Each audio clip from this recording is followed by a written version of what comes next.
Hey, what's going on, Los Angeles? What's up, Trojan family? Welcome to the USC LAFB show, talking all things USC. Hope everyone had a fantastic weekend.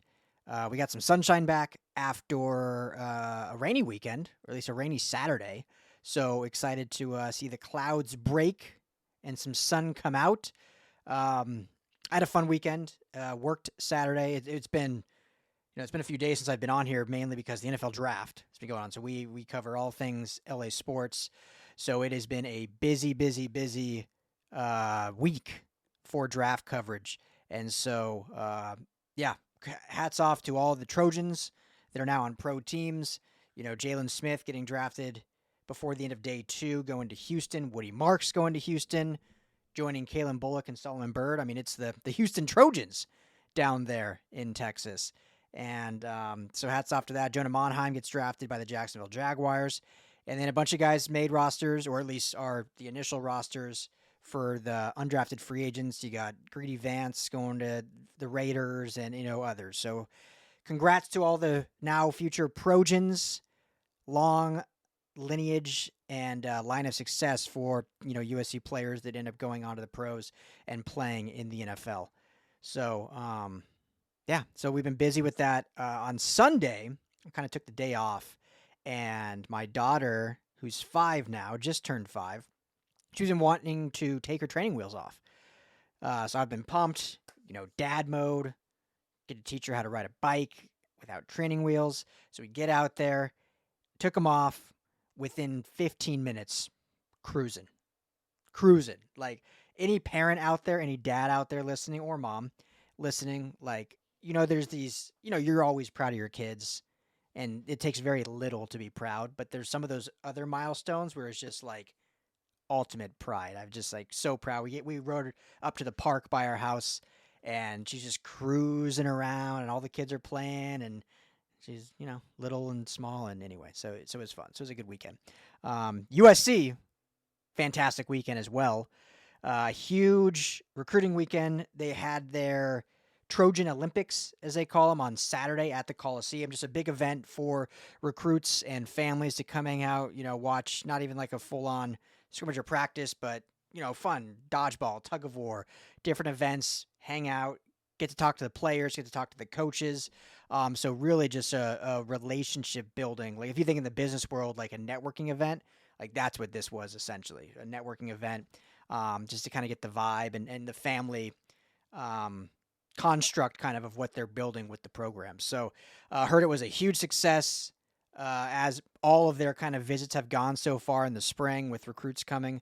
And like I said, they're really trying to just give that vibe and that build that belief of what they are building in the program, of just the power of relationships, the power of kind of that family bond that these teammates have. And, every team has, a family bond. I mean, I think every program out there, once you're on the field, that's your brother, right? But there's a way you can show that more to the outside world that may not usually see it. Like, usually that bond is only seen in the locker room, like in the trenches.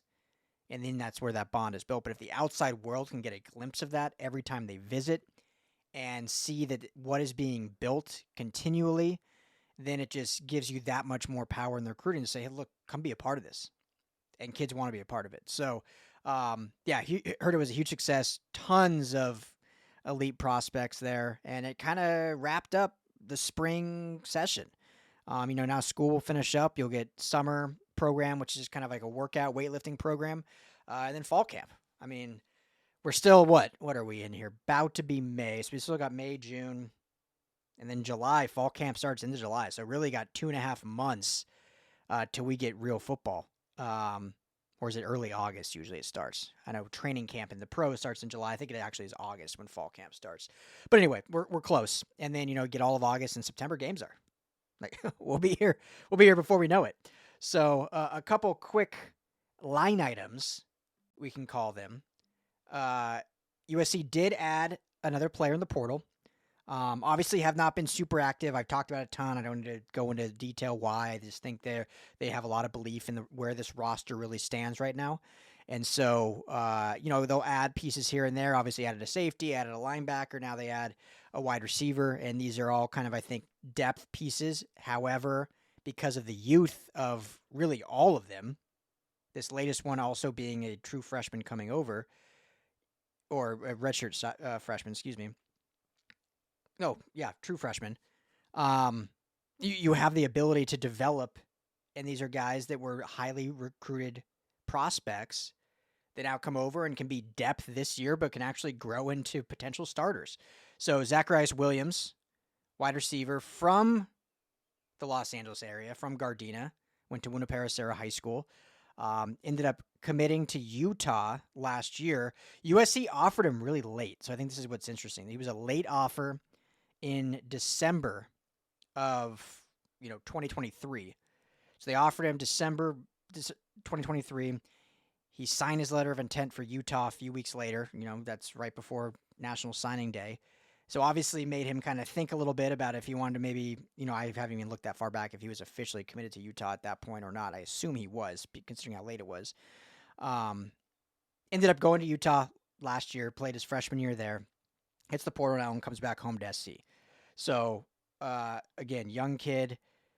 He was the 39th ranked wide receiver in the 24 class and finished last year with 10 receptions and 109 yards as a true freshman. So a little bit of lather, a little bit of PT there with the Utes, but comes in with, again, a lot of eligibility left. If needed, he can take a redshirt year and really be a viable potential option in the future. And maybe, who knows, with that playing experience in the Big 12, maybe he comes in and actually competes for some playing time this year, for sure, potentially on special teams.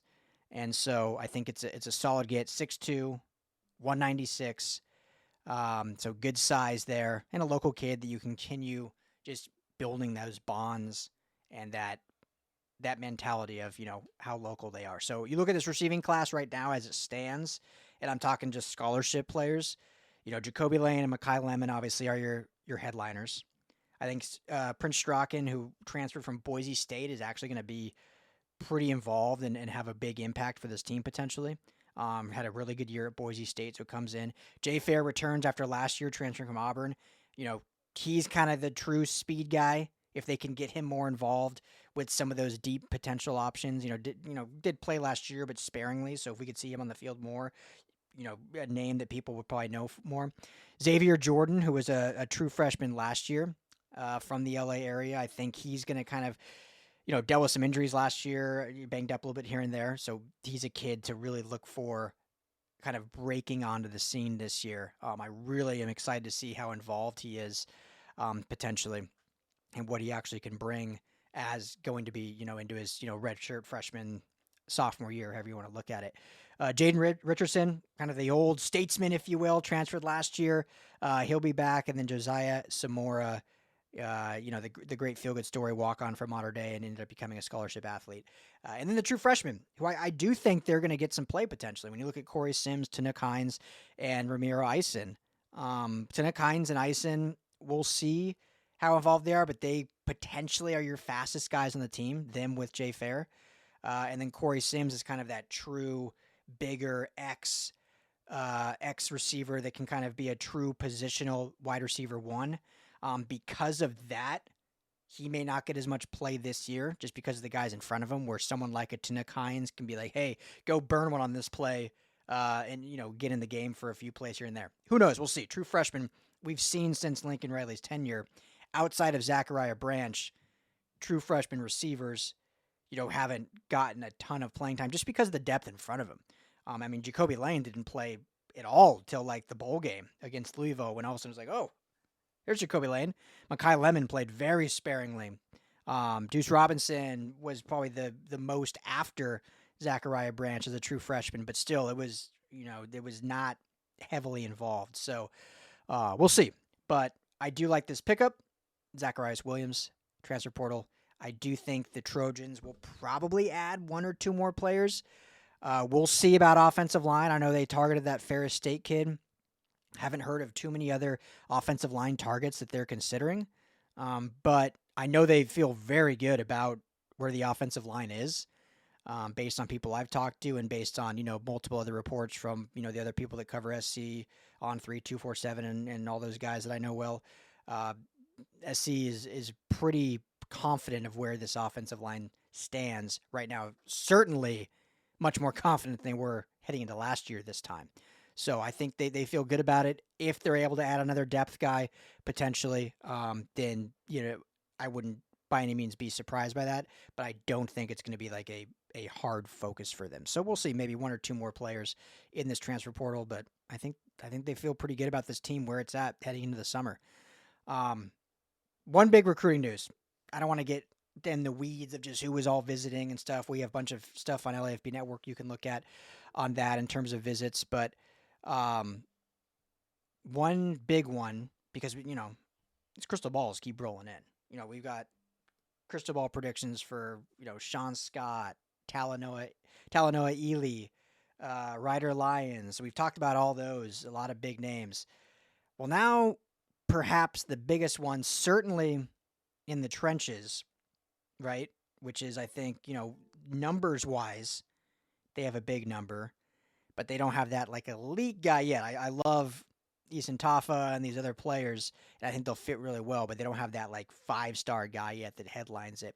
Well, Kenya Pepe, I'm sure many of you know him well. He's, his cousin Kobe Pepe is on the defensive line. He's originally a SoCal kid, plays his high school ball now across the country at IMG Academy, but obviously all his ties are here in SoCal. And he did receive some recruiting predictions from On3, from my buddy Scott Schrader, from Steve Wiltfong, from Max Torres, all predicting him to commit to USC.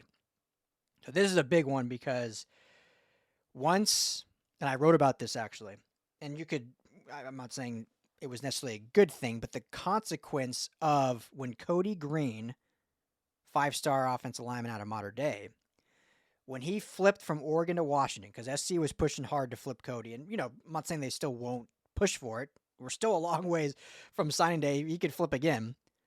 But when he flipped from Oregon to Washington, I'm not going to say it allowed USC because I think they've done a really good job in just paying attention to all these guys. That's why having this bigger staff is so important. So I'm not saying all of a sudden it's like, oh, okay, we can move on. But I do think that it became then even more necessary to push even harder for Kenya Pepe. And, this was just like a week ago when this happened. So, but I know that they're strong on him, and, his family has ties, obviously, to SC, as I mentioned with Kobe here. But, I mean, this would be a huge, huge get, as he is one of the most coveted offensive linemen in this entire class. 24/7 Sports has him as the 3rd ranked offensive tackle in the whole class, and On3 has him as the 5th ranked offensive, or that's their industry rankings, is in 5th ranked. So, huge guy. I mean, 6'7", 320. Going into his senior year of high school. So, 6'7", 320. I mean, that is a massive individual that is quick, nimble at the point of attack, has good balance, and someone that, still early in his football career, just being current junior in high school. But when you have that size, sometimes it's hard for your actual, like, I don't want to say motor skills, but it takes some time to, like, catch up. Like, his body grew so fast. It's like, okay, how is he actually going to be fundamentally sound within playing the offensive tackle position? And he does it very well already, and he's only going to get better. So his senior year can only probably get better, and then wherever he does commit, hopefully it ends up being SC. The mentorship and the coaching that he'll get from Coach Hansen and others can just take him to that even next level and elevate his game. So, I mean, this has the potential. Again, we're so early, but of being one of the kind of best offensive line prospects we've seen in certainly quite some time. And you think, I'm not comparing him to Tyron Smith, who's going to be a Hall of Famer who just announced his retirement. But you think about that run of SC always having offensive linemen drafted in the first round. We watched the draft just last weekend, right? SC continued their kind of streak of players drafted in the first 2 days, the first 3 rounds, but no first rounders for, well, I wouldn't say second straight. Caleb Williams went 1 overall last year. But outside of Caleb Williams, no first rounders since Drake London back in, 21? No second rounders, similar to last year. Only a handful, only 3 players officially drafted. So, I mean, you look at it like that. I'm getting off topic here, but you look at the draft of 3 players totally drafted. More obviously added as UDFAs, and I'm not taking, this is no shade or disrespect. But you look at that and you're almost like, that's pretty good. This team won 7 games, considering Ohio State had double-digit players drafted. Michigan won 5 games and had 4 players in the first round. And they won, 7 games as well. They won the same amount of games and had 4 or 5 players in the first round. And arguably their best player, Will Johnson, fell to the second round just because of injury concerns. So I'm just saying, the fact that SC kind of competed the way they did, not saying 7 games is acceptable, but competed the way they did, were in every single game. Every loss outside of Notre Dame was by 1 score. Had the lead in the fourth quarter and every game, whatever the stat is. And you had no first or second round picks on the roster. Granted, a lot of young guys had impacts. So, but I'm just saying that when now you're looking at the team now as it's constructed, heading into 2025, plus this new crop of recruits, I think gone are the days where they're going to have no first and second round picks. SC's going to be back to those stretch runs of having 2-3 guys in the first round, 2-3 guys in the second. I mean, you're talking 9 guys in the first 2 days go. And that shows, A, the talent on your roster, but B, hopefully what you did with that talent is go on and win a heck of a lot of football games and make the college football playoff and play for national titles. So Kenny Pepe, I'm not saying it's the start of that because they already have some elite 5-stars in this class. I think they have a lot of talent in the 2025 class that will be playing this year. And I think the 24 class, while they didn't have that premier 5-star guy, I think when you look at guys like Cameron Fountain and others, obviously in this class, you're going to have some of those day one prospects. Even the 23 class, right? When we look at Mekhi Lemon, when we look at Jacoby Lane, when we look at, other potential guys that Kamari Ramsey, Braylon Shelby, where he ends up, or how long these guys, play. I think moving forward, we won't see the stretch of these past 3 years where outside of Caleb Williams, it's been pretty dry at the draft. And it's because they're building it the right way now. So we'll keep you posted on Pepe. Rumors are that based on this weekend, USC could be getting 2 to 3 commits. Now, I'm kind of confident one of those is Pepe. A lot of these guys will give verbals to the staff, and then they want to go home and maybe meet with their high school coaches, get, nowadays with the graphics and everything that everyone wants to announce with, get a graphic made and then officially have it announced later instead of just, telling the staff and then having it leak out and having someone like me say, oh yeah, this guy is committing. So, but sounds like there'll be 2 to 3 commitments kind of coming this week. And my guess, in my opinion, is Pepe is probably one of them. We've heard good things about Roderick Tizino. Excuse me if I said that wrong. Roderick Tizino, receiver, 3-star, 6'2", 175. He also received a crystal ball from Steve Whitfong, or recruiting prediction, whatever they call him. So he was one that was there over this weekend, I believe, and another potential commit that could come out this week. And then, as we've mentioned, the predictions of Ryder Lyons, Talanoa Ely, Sean Scott, linebacker at Mater Dei. There's just a bunch right now. They're all predicted as C. So when they announce, we shall see. I think Ryder Lyons will wait a little longer. Just because he has a lot of visits still coming up, as do a bunch of these guys. But I think he'll wait a little longer to officially announce. But never know. I mean, hopefully he'll just get done with it and do it this week. So I will be obviously on the mic. Any big news that happens here all week. I know I keep saying I want to try to start doing these daily. They end up just taking longer, plus all the other stuff we do. Not complaining. Absolutely love it. Love all your guys' engagement and interaction. But I'm hoping to start doing these more daily. I'm trying to look at for any comments, I'm trying to look at the camera more, but I think because I was testing this earlier, because my camera is elevated, it almost looks like I'm still not looking at it because I'm looking like up. So I apologize if I look like I'm all over the place. I'm trying to find that happy medium that, because I really do appreciate the feedback. I take it personally. I want to get better at this and, make these as enjoyable as possible. It's just me talking into the abyss. So, want to make it so you guys don't just like hate hearing it or looking at it. So I appreciate it. So thank you always for the feedback. I mean, I'm always here to, in every way of life, people should want to get better, right? That's my opinion. So if your comments can make me better, then hey, I'm going to try to do it. So appreciate you all as always. Everyone have a fantastic rest of your Monday night, which is when I recorded this. We'll hopefully be back Tuesday and Wednesday. Just remember, Wednesday night, we have our Conquest live call-in show. We're trying to keep growing that, promoting it. Tim said he's going to move it to 7 p.m. Pacific. So we've been doing it 6.